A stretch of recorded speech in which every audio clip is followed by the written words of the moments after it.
For a business to be disruptive, it has to take risks and meet the customer's unknown needs. For example, for Apple, the vision was to develop computing by making it accessible to everyone, and for Google, the vision was to make information available to everyone as well. Disruptive technology involves doing it differently and creating a cheaper product for a lower segment of the market. It can be described as the introduction of new approaches that have the potential to create a new industry or transform an existing industry. For a business to be disruptive, it has to take risks and meet the customer's unknown needs.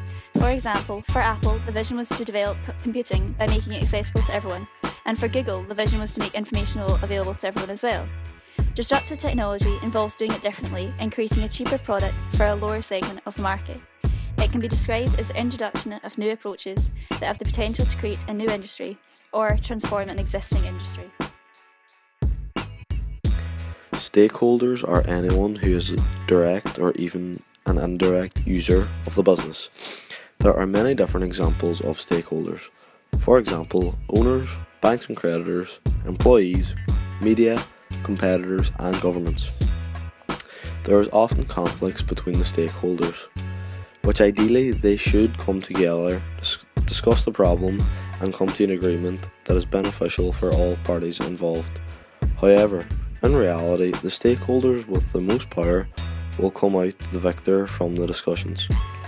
We can see from the power interest matrix that you are able to place stakeholders in accordance to their interest in the action of the business, but most importantly, the power that they have to affect the business's decision.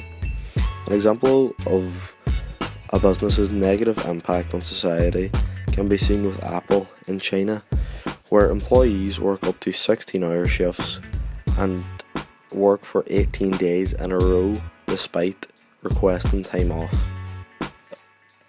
The financial crisis is a situation in which the value of financial institutions or assets greatly falls. The 2008 financial crisis was major and argued to be one of the worst economic disasters. The greed of senior managers and executives was a major cause of the crisis. As banks gave out more loans, in this case mortgages, the bank made more money.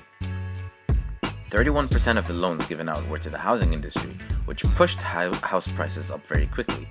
Due to this, the debts became almost impossible to pay back due to the huge amount of interest accumulated, and so the debt increased quicker than income, leading people to stop repaying their debt, which puts banks at a risk of bankruptcy. Since banks invested most of their funds into the housing industry and financial markets, which later on crashed due to the crisis, there was no solid source of funding since only 8% of their investments went to outside the financial sector.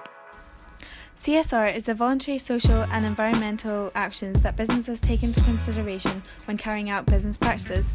This makes businesses accountable as they consider the implications of their actions.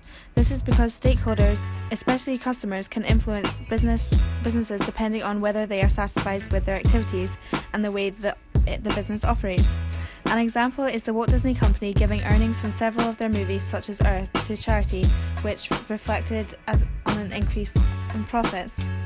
Another example is JD Sports, where they abused workers' rights and violated guidelines, resulted in a fall in profits and consumer support. In an ideal world, CSR would be carried out by companies in a completely selfless manner, but in today's society, a company looks bad not carrying out CSR activities rather than a company looking good for doing it. Overall, CSR is more of an exploitation in today's society. Through travel and trade, individuals can connect and share their cultures from numerous places across the globe. This is referred to as globalization. It allows the transport of goods to various countries in the world. Globalization has its positives and negatives. What we will focus on is how it has been a cause of inequality of wealth distribution. Even though globalization creates more jobs, those new jobs are usually not suitable for the low-skilled workers that work on low wages, resulting in the demand of those workers to drop even more and the demand for high-skilled workers to increase. The rich get richer and the poor get poorer.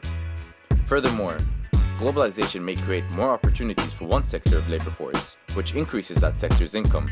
However, these opportunities may not occur to other sectors, and so the gap of income between different sectors keeps getting larger, resulting in wealth inequality.